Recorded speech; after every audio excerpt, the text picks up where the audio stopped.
Você sabia que existe versículos isolados, né? Não apenas no sistema religioso, como nós enfatizamos, mas também em graça, amados.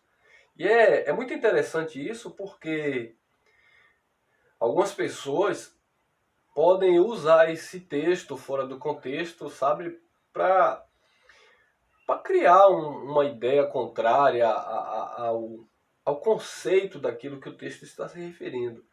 E é um problema muito sério também em graça. Por exemplo, nós falamos muito que o sistema religioso, um exemplo, usa João 10:10, que está lá, porque o ladrão veio, senão, a roubar, matar e a destruir. O sistema religioso, eles usam aquele texto isolado, no lugar do ladrão, ele substitui por o diabo. Não sei como eles encontraram esse tal desse diabo ali naquele texto. Então, quando nós vamos examinar o texto, né, com o contexto, o ladrão, na verdade, ali, Jesus está se referindo àqueles que vieram antes dele, os falsos pastores, né, os falsos mestres, aqueles que não traziam uma mensagem vinda da parte de Deus, que não tinha entrado pela porta, mas tinha pulado pela janela, enfim. Jesus está basicamente falando do falso pastor. E no contexto ele vai dizer que o bom pastor, o verdadeiro, dá a sua vida, né? Era a linguagem do Nazareno, por suas ovelhas. Então não tem nada a ver com a criatura, com ser espiritual. E as pessoas pegam aquele texto e criam uma doutrina do diabo que veio para matar, roubar e destruir.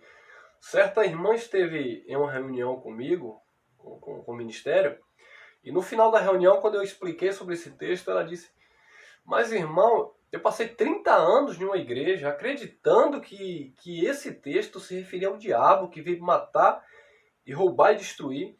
E o senhor está me falando hoje, depois de 30 anos de igreja, né, de sistema lá, que esse não é o diabo. Eu falei, pois é, minha irmã. Mas como eu me enganei? Eu falei, minha irmã, lhe enganaram, né? A senhora aprendeu errado, infelizmente. Mas não é isso que o texto está falando. Então temos que examinar o contexto. E como eu falei, existe também textos em graça, né? Em isolado, que as pessoas isolam do contexto e acaba criando uma outra ideia. E esse texto que eu vou ler está em 2 Coríntios, né? Segunda carta de Paulo aos Coríntios, capítulo 5, versículo 16. É bem interessante isso aqui. Paulo diz assim: por isso daqui por diante, a ninguém conhecemos mais segundo a carne. E ainda que tenhamos conhecido Cristo segundo a carne, contudo agora já não conhecemos deste modo. Muitos que estão em graça usam esse versículo isolado para dizer o seguinte: irmão, você não pode olhar para mim no ponto de vista humano. Você não pode olhar para minha carne, para minhas falhas. Você não pode me julgar, porque a ninguém conheçamos mais segundo a carne. Porque ainda que tivéssemos conhecido Jesus segundo a carne, já não conhecemos deste modo. Então, o que é que acontece aqui? Qual o problema que nós temos aqui nesse texto isolado? É que assim como o sistema religioso, eles usam lá a passagem de Mateus, lá no capítulo 7, que diz assim: não julgueis para que não sejais julgados, porque com a mesma maneira que vocês julgam, vocês também serão julgados, que também está fora do contexto. Muitos em graça estão usando este versículo isolado para se cobrir, para se proteger. Isso é uma malícia, porque eles dizem: olha, irmão, você não pode me julgar segundo a carne. Bom, eu não posso te condenar, como você não pode me condenar, não podemos, né? Mas o que seria julgar?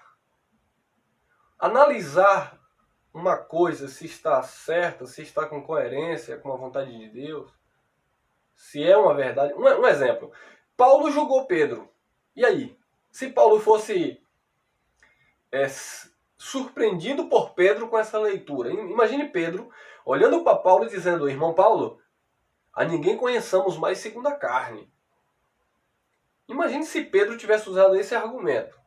Porque Paulo, quando Pedro chegou a Antioquia, Paulo repreendeu Pedro na presença da igreja, porque Pedro não estava andando em conformidade com a verdade.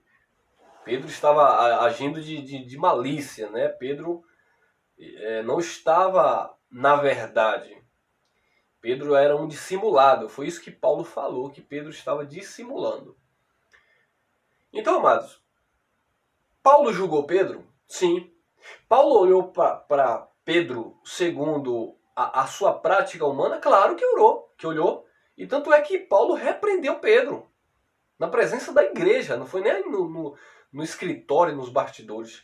Paulo repreendeu Pedro severamente. Então como é que alguém vai usar esse texto?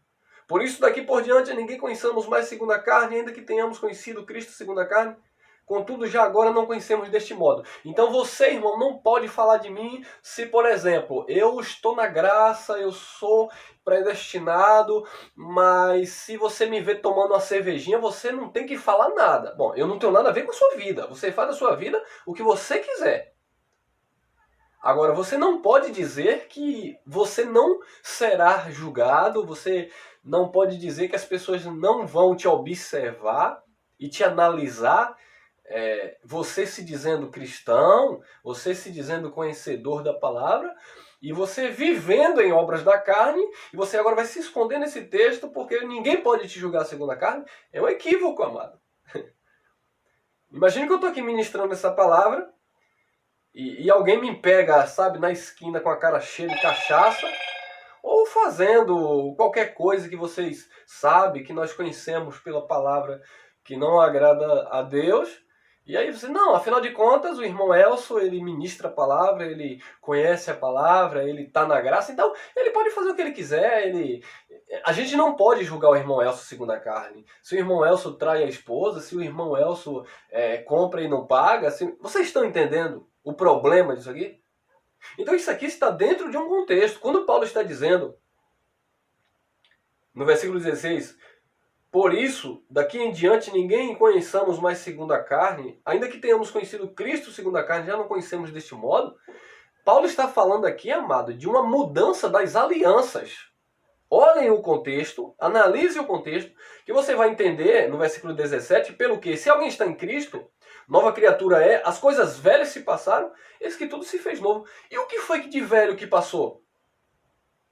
O que passou de velho que Paulo está se referindo aqui foi a lei. O modo de as pessoas enxergarem Deus. O Jesus que Paulo disse aqui, que não era para ser visto mais deste modo, era o Jesus de Nazaré, que estava cumprindo a lei de Moisés. Agora, a partir da cruz, da morte e ressurreição, era para ser visto agora do ponto de vista espiritual, da obra consumada, dos bens realizados, do pacto estabelecido, da nova e eterna aliança, sabe? Direcionados agora, não ministrados por anjos, mas sim pelo próprio Espírito agora, direcionado pelo próprio Deus. Então não tem nada a ver uma coisa com a outra. Eu não posso pegar esse texto e esconder os meus erros, as obras malignas, e dizer que você não pode me julgar segundo a carne. E é por isso que nós vemos aí, infelizmente, as pessoas, entre aspas, estão em graça e querem viver de qualquer jeito, e o que é que tem, a ninguém conhecemos mais segundo a carne, você pode fazer... Então, é o sujo falando do mal lavado, porque a gente comenta, a gente fala sobre, sabe, infelizmente, a hipocrisia do sistema religioso, todos nós conhecemos, mas nos tornamos também hipócritas se usarmos desses textos fora do contexto. E, infelizmente, vocês sabem muito bem disso, muitos que nos acompanham também se beneficiam, entre aspas, desse texto de uma forma totalmente equivocada. Tá bom, amados? Então, essa é a minha palavra que eu quero deixar nesse pequeno vídeo. E nós vamos voltar outras vezes falando também de outros textos isolados em graça que as pessoas estão distorcendo para se beneficiarem. Tá bom?